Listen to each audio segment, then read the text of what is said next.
Tonight, firefighters are monitoring a 7-acre fire in Boulder County. It is burning in the Hale Valley Ranch area that's just west of Altona. The fire hasn't burned any buildings or hurt anyone. It hasn't forced anyone from their homes. According to the Boulder County Sheriff's Office, firefighters are not concerned about it right now. But that fire started ahead of a red flag warning taking effect for other parts of the Front Range. Thanks for joining us. I'm Alexandra Lewis. I'm Kyle Clark. So the National Weather Service is warning of critical fire weather for the South Metro area tomorrow. Let's get straight to Kathy Sabin with details on that. The winds and temperatures will be increasing tomorrow ahead of a storm that should bring snow to the Front Range on Friday. It is a calm, quiet evening out there. That big, beautiful moon past full now. And temperatures today above average again. We went from the 40s yesterday to the 60s today, and we'll go warmer tomorrow. We'll be about 68 degrees, close to 70 degrees by 2 o'clock tomorrow. And then by the time we hit Friday morning, what a temperature swing as temperatures will hold in the lower 30s.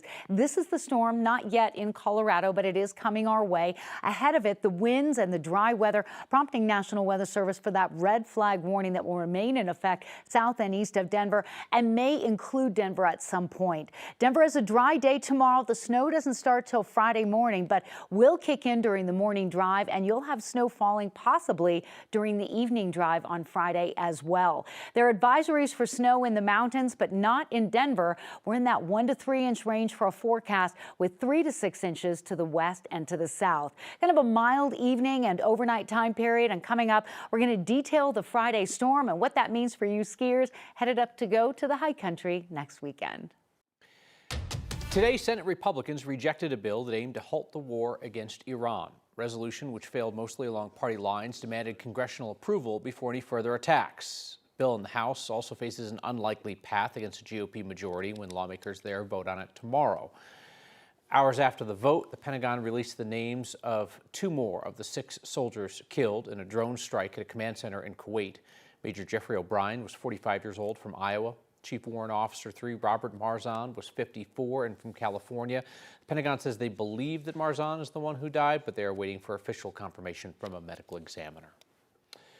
Some Iranians are watching the war from here in Colorado. Yeah, there are feelings of relief, but also reluctance. 9 News reporter Shalima Maharaj explains.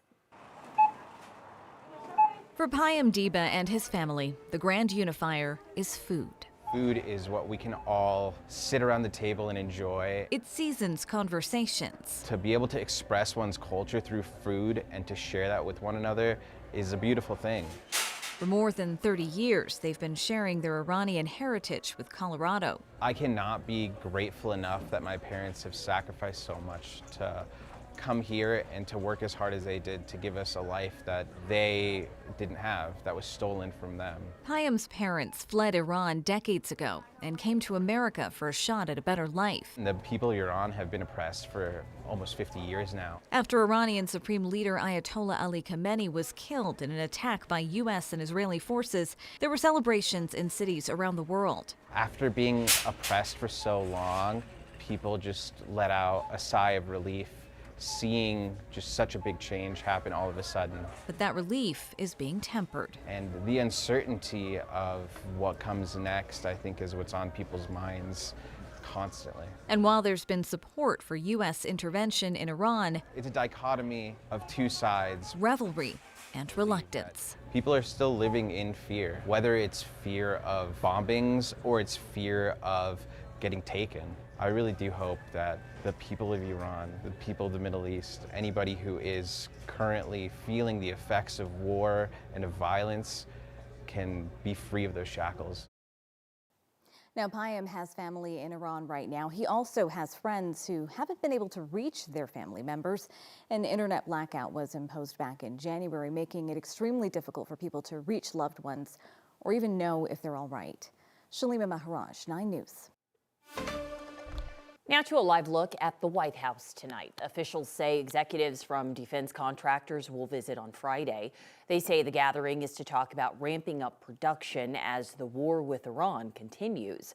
President Trump claims the U.S. military supply of ammunition is virtually unlimited, though some resources say allies in the Middle East are worried about dwindling stockpiles of interceptor munitions used to defense against drone and missile attacks. The state Supreme Court is giving Children's Hospital Colorado 2 weeks to explain why it stopped providing gender-affirming care to minors. The hospital paused that work earlier this year out of fear of losing Medicaid funding. Parents sued to have the treatments restored on the basis of discrimination, but a lower court said no.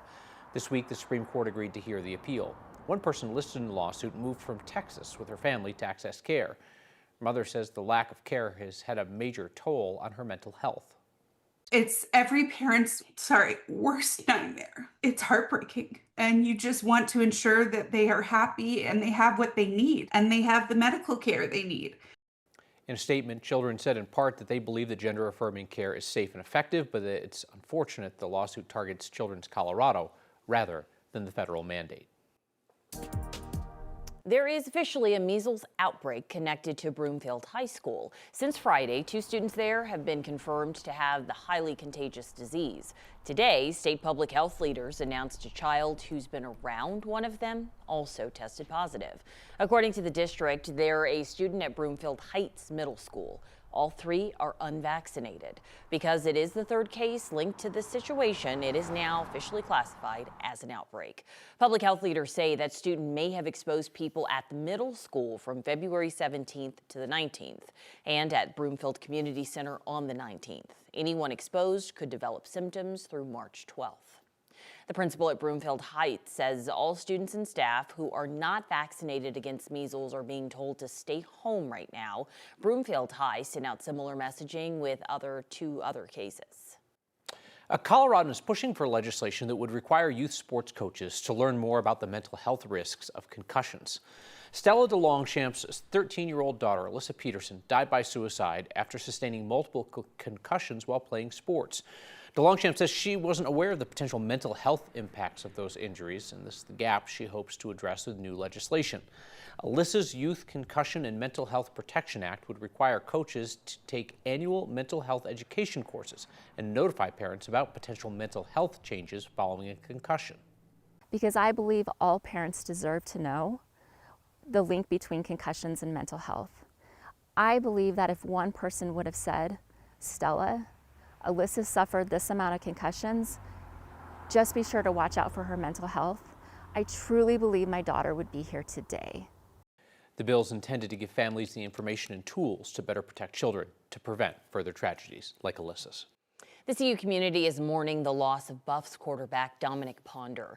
The 23-year-old died early Sunday morning in a single car crash. Ponder's family was in Boulder today to remember their son.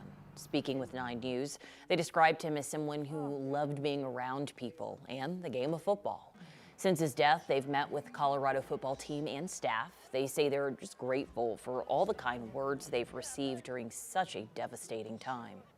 He was a joy, that he was just always laughing, and he was a leader, and never a dull moment when Dom was around. This is the only way that we're making it through this is that just all of the, I've got thousands of text messages. Blown away. Emails, students that went to the dean and had them reach out and say that Dom just sat saved next their to them. lives. Just by being sitting in class, by sitting and next talking to them. The family met with head coach Deion Sanders earlier today. They say he described their son as a leader if the quarterback room, who was always laughing. We'll have more coming up from them at 10. The question of whether to install a traffic light at a busy intersection in Greenwood Village takes on a new level of urgency after a man died there this week. Jerry Goldberg was the man who was actually pushing for a traffic signal at East Bellevue in South Franklin nearly 2 years ago when his wife was hit and killed at the same intersection when she was jogging. On Monday, Jerry was involved in the crash at the same spot and also passed away. The intersection is near the city line with Cherry Hills Village. Council members there directed city staff to move faster in their evaluation of the intersection and to work with Greenwood Village leaders to identify possible next steps. Cherry Hills Village City Council plans to discuss this at their next meeting, March 17th. There's certainly people in the community who have said that they do not want to see a traffic light installed there. They're concerned that drivers will just cut through neighborhood side streets instead of waiting for the light. Ames Community College will offer a fast track for students who want to work as air traffic controllers. This week, the U.S. Department of Transportation announced the school will become the first in Colorado to offer a certain training program. It's called ECTI. If students pass, they can skip the FAA Academy and jump to on-site facility training. The hope is to get more people into the profession that's been understaffed for years.